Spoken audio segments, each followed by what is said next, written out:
Hi everyone, this is Steve Johnson, and a common question we're getting is now that parent-teacher conferences are just around the corner, a lot of teachers would like a way to schedule appointments with parents and have a way so that parents can see what slots are available within a block of time and which ones aren't, which ones are already taken. And a perfect way to do this is Google Calendar, which is part of your Google Apps for Education account.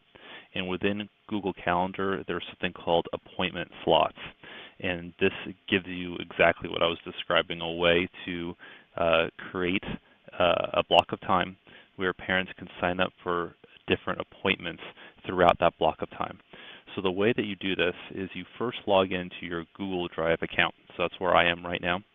And in order to access your Google Calendar, you need to click on the Apps grid right here in the upper right-hand corner, and then click on Calendar. Once you do that, your calendar will pop up in another tab. And here's my calendar. You can see that right now I'm viewing it as a month, but you can also view your calendar as a day, a week, 2 weeks, and then there's this agenda view as well. So in order to create appointment slots, you have to be in either the day or the week mode. So I'm going to go ahead and do it in the week mode.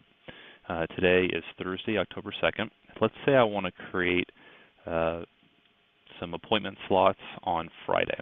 And let's say the block of time that I want is I want to have those appointments from 8 a.m. in the morning until 4 p.m. So I clicked at 8 o'clock, and you can see it corresponds right here with 8 a.m. And I held down the button all the way down to 4, and then I let go. And that selected this block of time right here that's blue in color. Now this box pops up, and the default that it's going to create for you is an event. But you don't want just an event. You want to make an appointment slot. So you're going to want to click on appointment slots. And now you're in the appointment slot view. Now, upon first doing this, it might not look like this box. You might see a more detailed version of making an appointment slot. So I'm going to click on Edit Details to show you what you might see upon first logging in to your Google Calendar account and trying out this appointment slot feature. So I'm going to click on Edit Details. This is what you'd probably see upon first trying this out. It's kind of nice because Google puts this yellow little rectangle right here of information so that you know, it kind of guides you along in the workflow of this. So the first thing you're going to do is create an appointment slot. And it says pick a block of time you want to offer to others and choose how many slots to split it up into. Don't worry, you can always change it later. So let's say I'm going to just call this practice appointments. Okay, and I picked October 3rd, 8 a.m. to 4 p.m. on the same day as my big block of appointments. Now number 2 up here says share your appointment page. This is the link to your public appointment page. Anyone who has this link can book an appointment slot.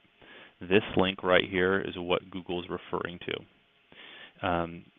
And you can pick the calendar that you have that this event will correspond with.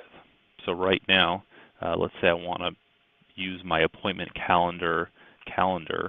So I'm going to click on that to change the link a little bit. So you can create many different calendars within Google Calendar, and that's what you see when I click this drop down. I chose my appointment calendar. There it is. This is the link I would share with people who want to sign up for an appointment, for a slot within the block of time. Now there's a couple different ways you could share this. You could put this link on your district webpage.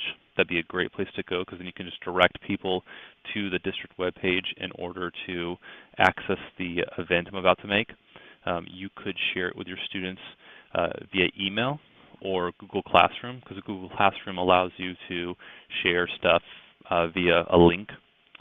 So there's many different ways you can share this long link. You're not going to want to give people or type it out or anything because it's way too long. So you're going to want to share it with them with some of the ways that I described. Okay, right here you can say where it's going to happen. So Tech Training Center, let's say, and then you can just give it a description. I'll just write description. Now you can offer as slots of every 30 minutes, or maybe you could do 10-minute meetings, 15-minute meetings, 30, 45, 60-minute meetings. It's up to you. Let's just keep it at 30 right now.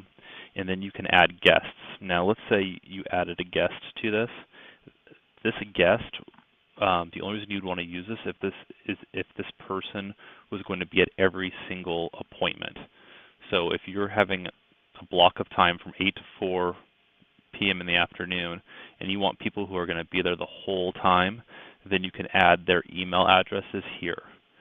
If it's just going to be you and the person who's going to sign up for this, then there's no reason to add any guests. Okay, I'm going to click Save.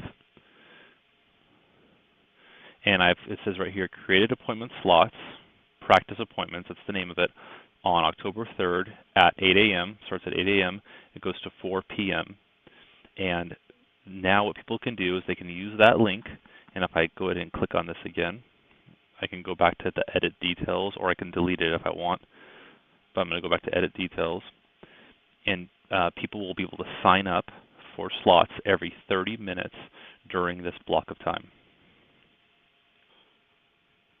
Now the last thing I'd like to add is that once visitors click on that link and you shared it with them in some fashion, either on your web page or by emailing them the link or something like that, when visitors click on that link and go to the page, they will see a calendar showing the available appointments. And they'll also see their own calendar, if they're in their Google Calendar, overlaid on the appointments page, which makes it really easy for them to find times that work for them if the students have other events within their calendar. So to book an appointment, a visitor would simply just click one of the available appointments buttons that you have there and click Save. Visitors can also edit other fields in the pop-up to make changes to the title, location, and event description. Appointments that have been booked won't be visible to future visitors to the appointment page, and attendees can cancel their appointment by deleting or declining the event on their own calendar, which will appear as like a decline on your calendar. And the appointment then becomes bookable for future visitors to the appointment page.